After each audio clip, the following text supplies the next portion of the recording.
ರಥಸಪ್ತಮಿ ಅಂತ ಹೇಳೋದು ಬಹಳ ವಿಶೇಷವಾದ ದಿನ ಅಂತ ಹೇಳಲಾಗುತ್ತೆ. ವರ್ಷದಲ್ಲಿ ಯಾವುದೇ ಒಂದು 2 ದಿನದಲ್ಲಿ ನಾವು ಯಾವ ಒಂದು ಒಳ್ಳೆಯ ಕಾರ್ಯಕ್ರಮಕ್ಕೂ ಮುಹೂರ್ತವನ್ನು ನೋಡದೆ ಹಾಗೇ ಒಂದು ಒಳ್ಳೆಯ ಕಾರ್ಯಕ್ರಮನ ಮಾಡ್ಬೋದು ಅಂತ ಹೇಳಿದ್ರೆ, ಆ 2 ಕಾರ್ಯಕ್ರಮಗಳಲ್ಲಿ ಮೊದಲನೆಯದು ರಥಸಪ್ತಮಿ, ಇನ್ನೊಂದು ಅಕ್ಷಯ ತೃತೀಯ ಅಥವಾ ಬಸವ ಜಯಂತಿ. ಮೊದಲನೆಯದಾಗಿ ನಮಗೆ ರಥಸಪ್ತಮಿ ಅನ್ನೋದು ಬರುತ್ತೆ. ಈ ಒಂದು ದಿನದಲ್ಲಿ ನೀವು ಯಾವುದೇ ಒಂದು ಹೊಸ ಕಾರ್ಯಕ್ರಮ ಅಥವಾ ಹೊಸ ಒಂದು ಕೆಲಸವನ್ನು ಶುರು ಮಾಡಿಕೊಂಡಿದ್ದೆ ಆದಲ್ಲಿ ಅದು ಖಂಡಿತ ಯಶಸ್ಸನ್ನು ಕೊಡುತ್ತೆ ಅಂತ ಹೇಳಲಾಗುತ್ತೆ. ಇದು ಈಗಲ್ಲ, ಬಹಳ ಹಿಂದಿನಿಂದ ಬಂದಂತಹ, ಹಾಗೆ ಋಷಿಮುನಿಗಳು ನಮಗೆ ನೀಡಿರುವ ವರ, ದೇವರು ನಮಗೆ ನೀಡಿರುವ ವರ ಅಂತ ಹೇಳ್ಬೋದು. ಈ ದಿನ ಕೆಲವರು ಹೇಳೋ ಪ್ರಕಾರ ಸೂರ್ಯನ ಜನ್ಮದಿನವಾಗಿದೆ. ಹಾಗೆ ಜನ್ಮ ವಾರ್ಷಿಕೋತ್ಸವದ ರೀತಿ ಈ ಒಂದು ರಥಸಪ್ತಮಿಯನ್ನು ನಾವು ಆಚರಣೆ ಮಾಡಲಾಗುತ್ತೆ. ಈ ವರ್ಷದಲ್ಲಿ ರಥಸಪ್ತಮಿ ಯಾವಾಗ ಬಂದಿದೆ ಅಂತ ತಿಳಿಯೋಣ. ಇದರಲ್ಲಿ ಈ ಸಲ ಕೂಡ ಇದು ಯಾವಾಗಲೂ ಸಾಮಾನ್ಯವಾಗಿ ಆಗ್ತಾ ಇರುತ್ತೆ. ವಿಶೇಷ ಹಬ್ಬ ದಿನಗಳಲ್ಲಿ ಯಾವಾಗ ಬಂದಿರುತ್ತೆ ಅಂತ ತಿಥಿ ಪ್ರಕಾರ ಕೆಲವರಿಗೆ ತುಂಬಾ ಕನ್ಫ್ಯೂಷನ್ಸ್ ಇರುತ್ತೆ. 4ನೇ ತಾರೀಕು 5ನೇ ತಾರೀಕು ಅಂತ.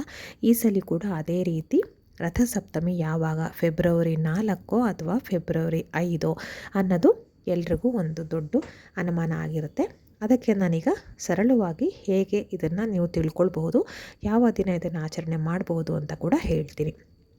ಮೊದಲನೇದಾಗಿ ನಾವು ಯಾವುದೇ ಒಂದು ಒಳ್ಳೆಯ ಕಾರ್ಯಕ್ರಮಗಳಿಗೆ, ಅಂದರೆ ಹಬ್ಬ ಹರಿದಿನ ಆಗಿರ್ಬೋದು, ವ್ರತ ಕಥೆ ಆಚರಣೆಗಳಾಗಿರ್ಬೋದು, ಅಥವಾ ಯಾವುದೇ ನೀವು ನಿಮ್ಮ ಸ್ವಂತ ಕಾರ್ಯಕ್ರಮಗಳು ಅಂತ ಹೇಳಿದ್ರೆ ಗೃಹ ಪ್ರವೇಶ ಆಗಿರ್ಬೋದು, ನಾಮಕರಣ ಆಗಿರ್ಬೋದು, ಉಪನಯನ ಆಗಿರ್ಬೋದು, ಮದುವೆ ಮುಂಜಿ ಯಾವುದೇ ಕಾರ್ಯಕ್ರಮ ಆದರೂ ಕೂಡ ನೀವು ಯಾವ ತಿಥಿನಲ್ಲಿ ಮಾಡಬೇಕಂತ ಇರ್ತೀರ ಆ ಒಂದು ತಿಥಿ ಆ ದಿನದ ಬೆಳಗ್ಗೆ, ಅಂದರೆ ಸೂರ್ಯೋದಯದ ಸಮಯದಲ್ಲಿ ಆ ಒಂದು ತಿಥಿ ನಮಗೆ ಸಿಗಬೇಕಾಗತ್ತೆ. ಆಗ ಆ ರೀತಿ ಸಿಕ್ಕರೆ ಮಾತ್ರ ನಾವು ಆ ದಿನವನ್ನು ನಮಗೆ ಶ್ರೇಷ್ಠವಾದ ದಿನ ಅಥವಾ ಆ ತಿಥಿ ಪ್ರಕಾರವಾದ ದಿನ ಅಂತ ನಾವು ಆ ಲೆಕ್ಕಕ್ಕೆ ತಗೊಂಡು ಆ ಒಂದು ಕಾರ್ಯಕ್ರಮನ ನೆರವೇರಿಸಬೇಕಾಗತ್ತೆ.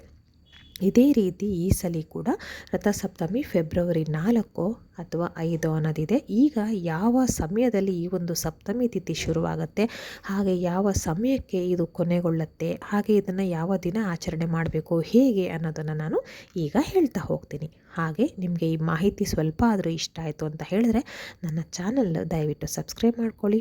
ಹಾಗೆ ವಿಡಿಯೋಗೆ ಒಂದು ಲೈಕ್ ಕೊಡೋದನ್ನು ಮರಿಬೇಡಿ. ಹಾಗೆ ಈ ಒಂದು ಮಾಹಿತಿ ಯಾರಿಗಾದರೂ ಅವಶ್ಯಕತೆ ಇದೆ ಅಂತ ನಿಮಗನ್ಸಿದ್ದೆ ಆದಲ್ಲಿ ಇದನ್ನು ಶೇರ್ ಮಾಡೋದನ್ನು ಖಂಡಿತ ಮರಿಬೇಡಿ. ಈ ಒಂದು ಸಪ್ತಮಿ ತಿಥಿ ಅಂದರೆ ರಥಸಪ್ತಮಿ ಅಂತ ಏನು ಹೇಳ್ತೀವಿ, ಈ ಒಂದು ಸಪ್ತಮಿ ತಿಥಿ ನಮಗೆ ಶುರುವಾಗುವಂಥದ್ದು ಫೆಬ್ರವರಿ 4ನೇ ತಾರೀಕು ಮಂಗಳವಾರ ಬೆಳಗಿನ ಜಾವ 4:36 ಶುರುವಾಗುತ್ತೆ. ಮಂಗಳವಾರ ಫೆಬ್ರವರಿ 4ನೇ ತಾರೀಕು 4:36 ಶುರುವಾಗುತ್ತೆ.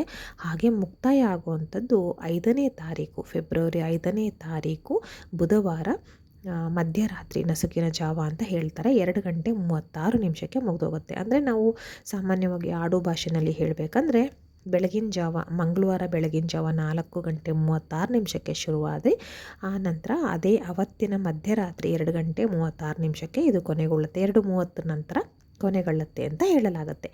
ಹಾಗಾಗಿ ಇದು ಮರುದಿನದ ಸೂರ್ಯೋದಯಕ್ಕೆ ಸಿಗೋದಿಲ್ಲ.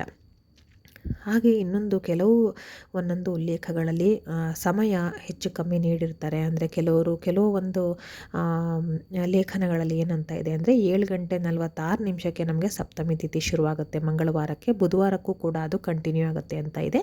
ಆದರೆ ಸರಳವಾಗಿ ನೋಡೋದಾದರೆ, ಸರಿಯಾದ ಸೂಕ್ತವಾದ ಸಮಯವನ್ನು ನೋಡೋದಾದರೆ ಇದು ಮಂಗಳವಾರ ಬೆಳಗ್ಗೆ, ಅಂದರೆ ಫೆಬ್ರವರಿ 4ನೇ ತಾರೀಕು ಬೆಳಗ್ಗೆ 4:36 ಶುರುವಾಗಿ ಅದೇ ದಿನ ರಾತ್ರಿ ಮಧ್ಯರಾತ್ರಿ, ಅಂದರೆ 5ನೇ ತಾರೀಕಿಗೆ ಲೆಕ್ಕ ಸೇರುತ್ತೆ, 12 ಗಂಟೆ ಆದ್ದರಿಂದ ಮಧ್ಯರಾತ್ರಿ 2:30 ನಂತರ ಇದು ಕೊನೆಗೊಳ್ಳುತ್ತೆ ಸಪ್ತಮಿ ತಿಥಿ.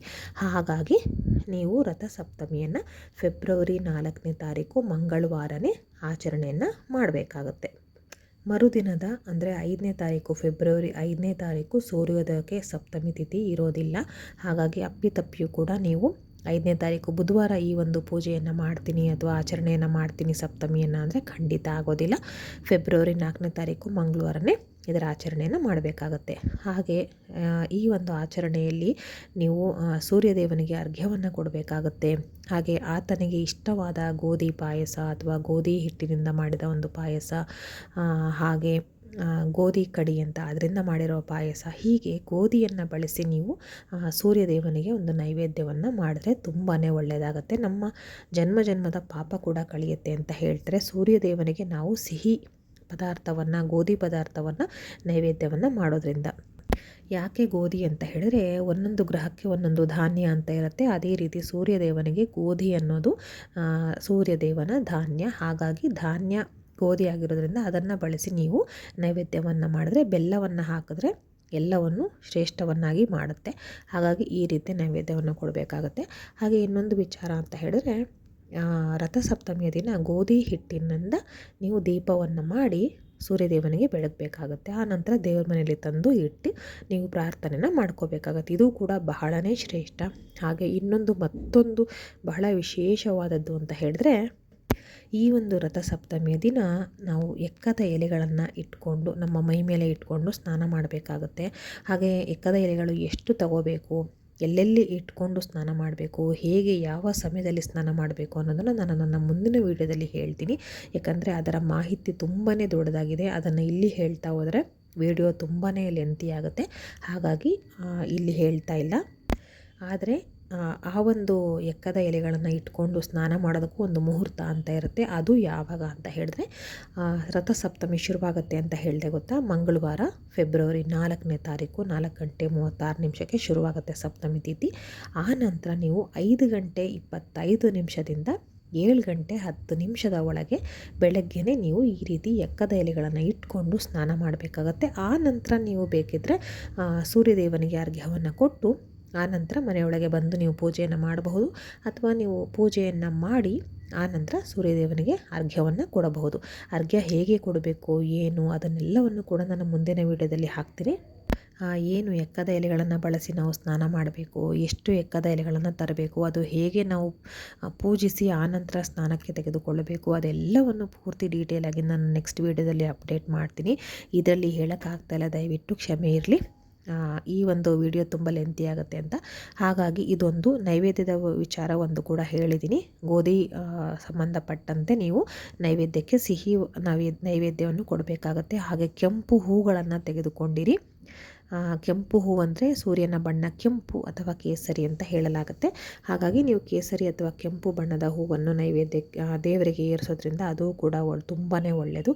ಕೆಂಪು ಬಣ್ಣದ ಹೂವು ಯಾವುದೇ ಆಗಲಿ, ವಿಶೇಷವಾಗಿ ದಾಸವಾಳ ಹೂವು ಅಂದರೆ ಸೂರ್ಯದೇವನಿಗೆ ಬಹಳ ಪ್ರೀತಿ, ಅದು ಬೇಗ ತಲುಪತ್ತೆ ದೇವರಿಗೆ ಅಂತ ಹೇಳಲಾಗುತ್ತೆ.